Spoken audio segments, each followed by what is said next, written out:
radio show. I see you. What's up, Commission? What's going on? Miss Polly Jam, the fashionista. Okay. And I'm Young Strip on there, man. Young Strip Nice. The Commission. Radio show. Radio show. It's the Commission. Tune in. I know you're gonna dig this. Mike's high? No, don't have him high. No. Check. This is my check here. Mic check. Mic check.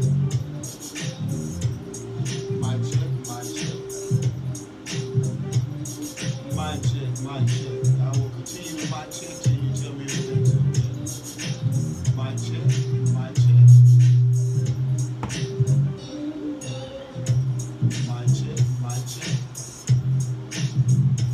I will continue to mic check until you tell me everything's okay. Mic check. Do it again. Mic check. Do it in. Mic check. Okay.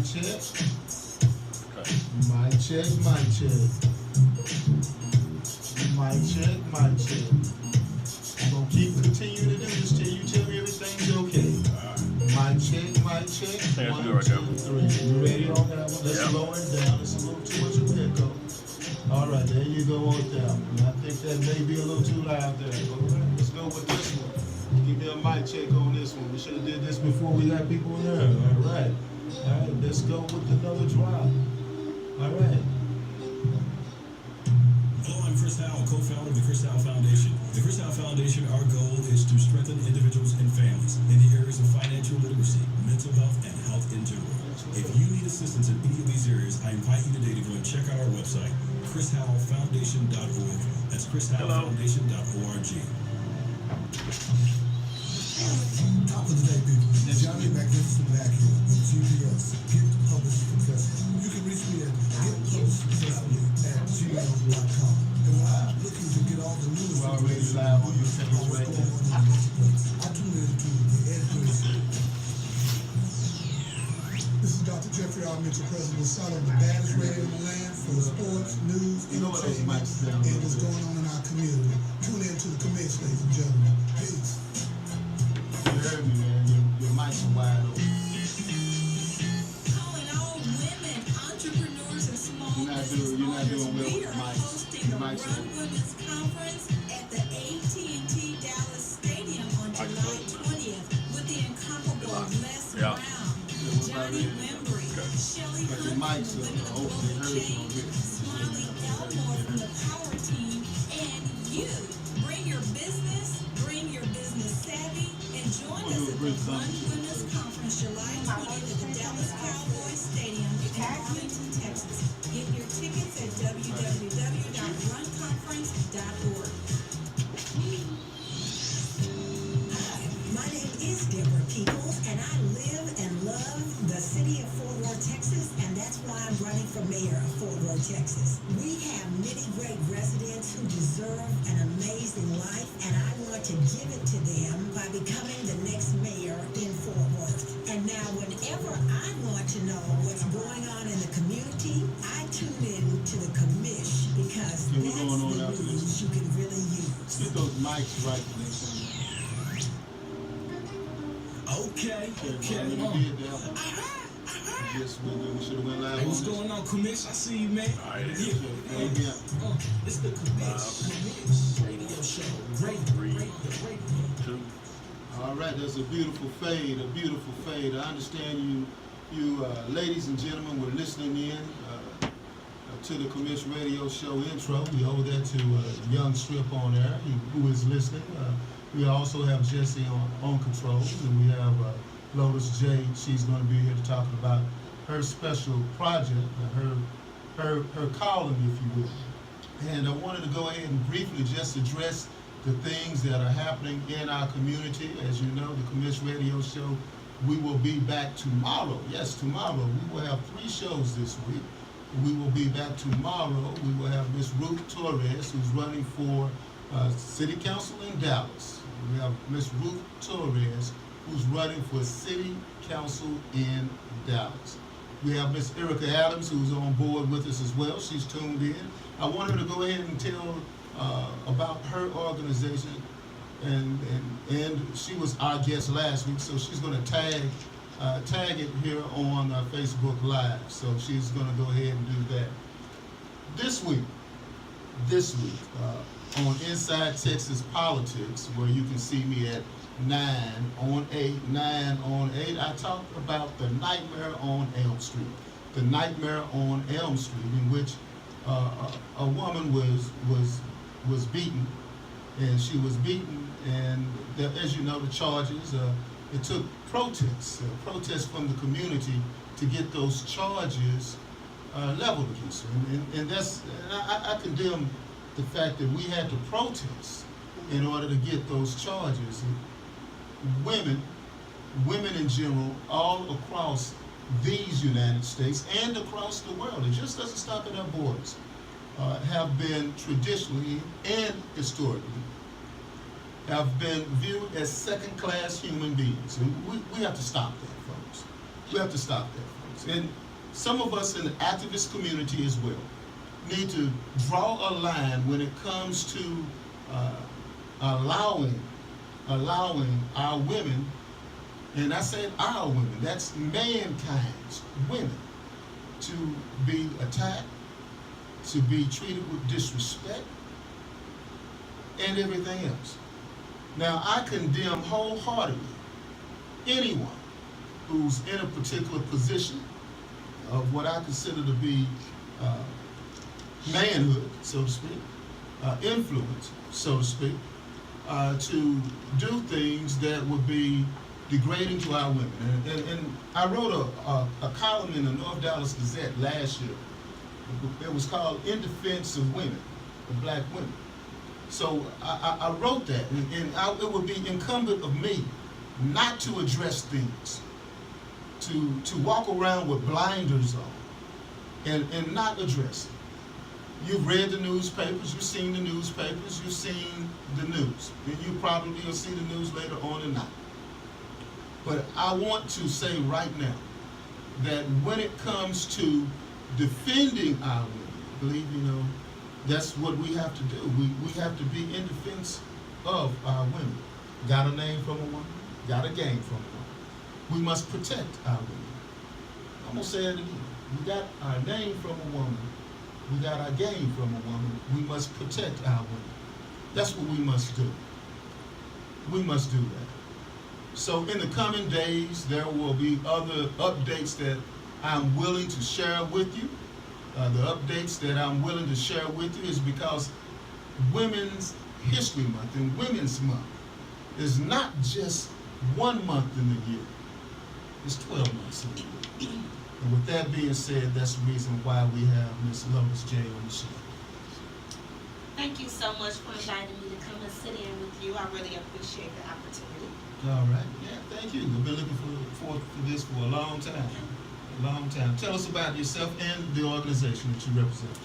So, my name is Lotus J, and I have been in DFW since 2009. I had a very, very interesting journey coming into DFW. I moved down here for a wonderful job, at least I thought so. I had just finished my master's degree, and the job that I was at in Milwaukee downsized. So I said, okay, let me try something different. So I found a job down here and came, and the job fell through. After I moved, gave up my job, sold my home, all of that. So, long story short, I had a really, really trying time when I first came down here, and I was looking for a support system, and I couldn't find one. So I started one myself, and so I'm very, very proud to be the founder of Soul Sister Stand Up, and it is a beautiful organization that is just meant to assist women from getting from one stage in their life to the next. And it's not just the tragic cases, we just need support, like you were just talking about, just gathering around each other, encouraging each other as entrepreneurs, or if you're going to school, you just need that backbone to maybe help watch your children, or whatever the case may be. Women really, really do need support systems. So that's what it's really all about. So you feel that men aren't supportive of it? I do. However, I think that they could do better. And I think that women can do better supporting men too, though. So that's not one-sided, especially in our community. I would love to see us get back to the village concept where we understand that I am my brother and my sister's keeper, and that goes for both men and women. So we need to gather around each other and take care of each other better than what we do.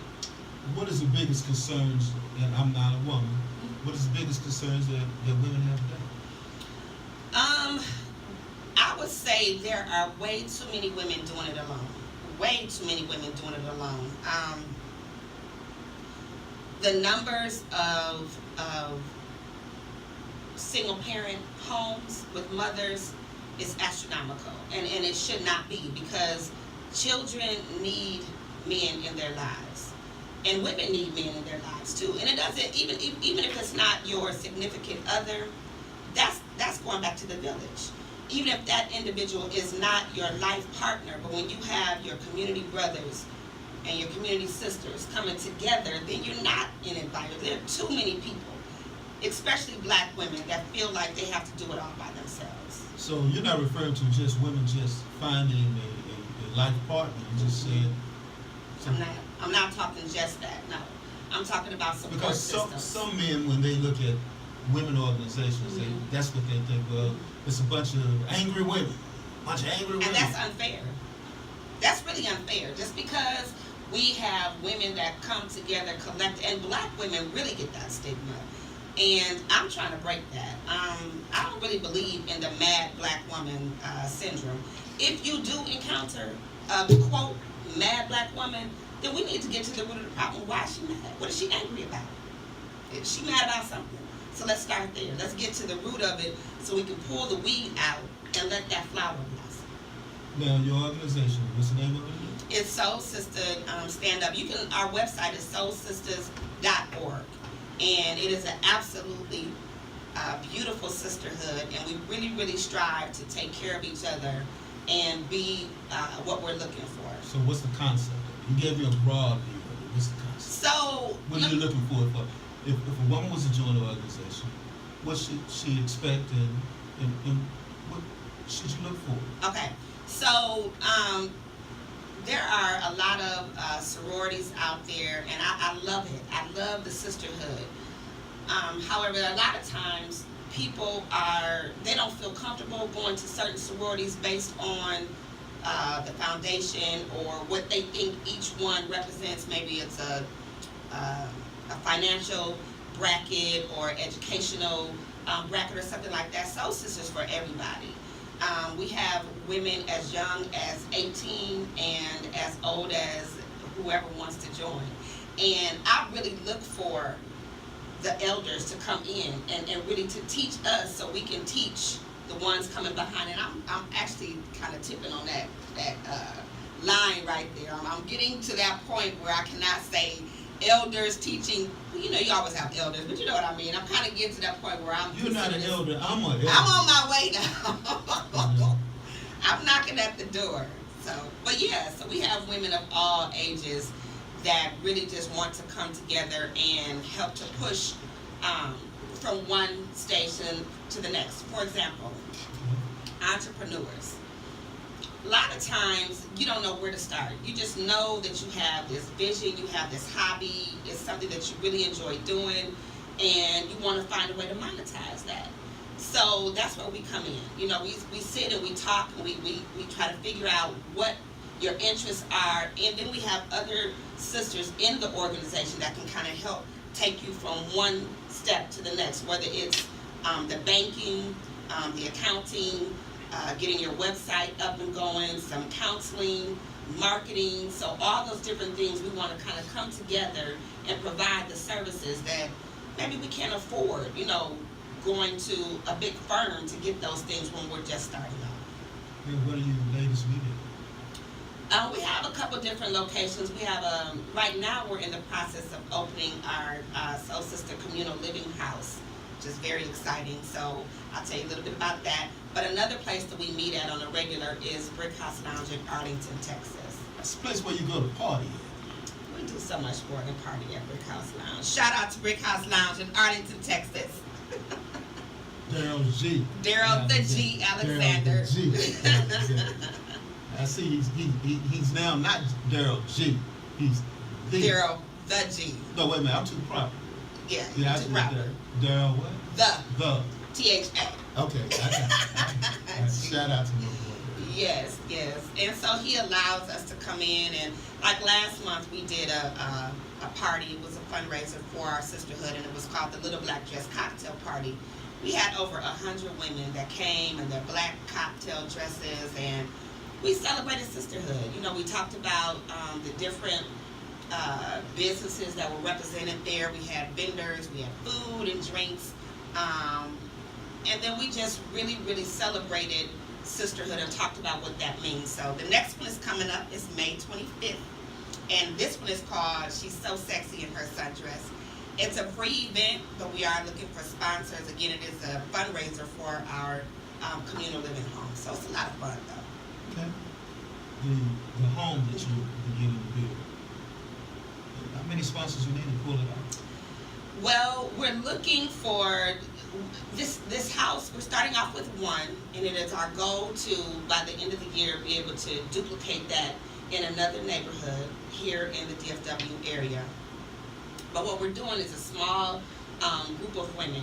So, meaning we have 3 women in a house, and our goal is women that are going through transitional periods. So they may have just recently lost a job, recently moved to DFW, recently coming out of a long-term relationship, and they're starting over. So it's a little easier when you can do it with someone, opposed to doing it by yourself when you're starting over.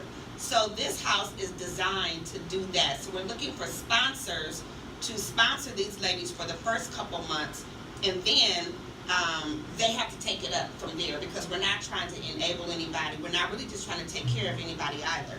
But what we're doing is allowing them to pay a minimum fee, and we take half of their money and put it in a savings account for them.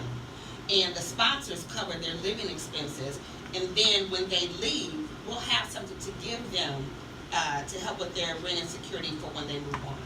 Now, has this ever been done before in the DFW area? Not to my knowledge, it has not. Yeah, now you're from Milwaukee, right? I am from Milwaukee.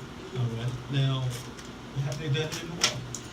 Well, to be honest with you, I don't know anything exactly like this program. However, my father was a pastor in Milwaukee, and we had group homes all over the city.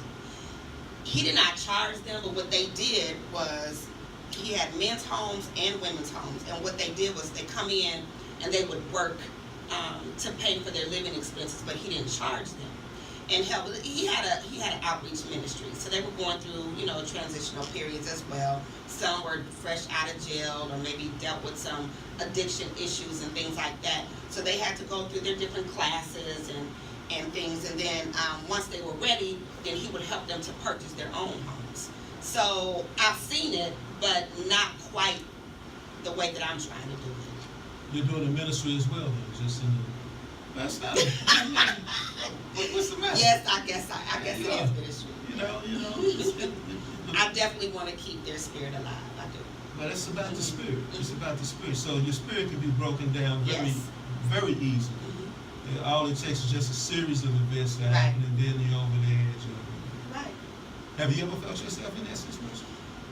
I have, and that's why I started the sisterhood, because I experienced. So you're not just one of those do-gooders that just say, "Hey, look, I'm here to help you and No. save you, and so No. we do this, and we No. all good, and I feel good about myself." I am trying to give women what I personally needed. So I'm just trying to find a way to connect the dots. I was looking for that support system, and I really didn't have it. You know, I went through a time where I lost a job, my mother and my little brother kind of back to back to back, and it left me in a state of devastation. So This happened while you were here. yeah, this is within the last 5 years. So yeah, and it was really, really trying. So if I did not have the ladies to come around and just kind of put their arms around me, I don't know where I would be. But we are trying to take it to the next level with providing services that are needed, because that I didn't have. So yeah.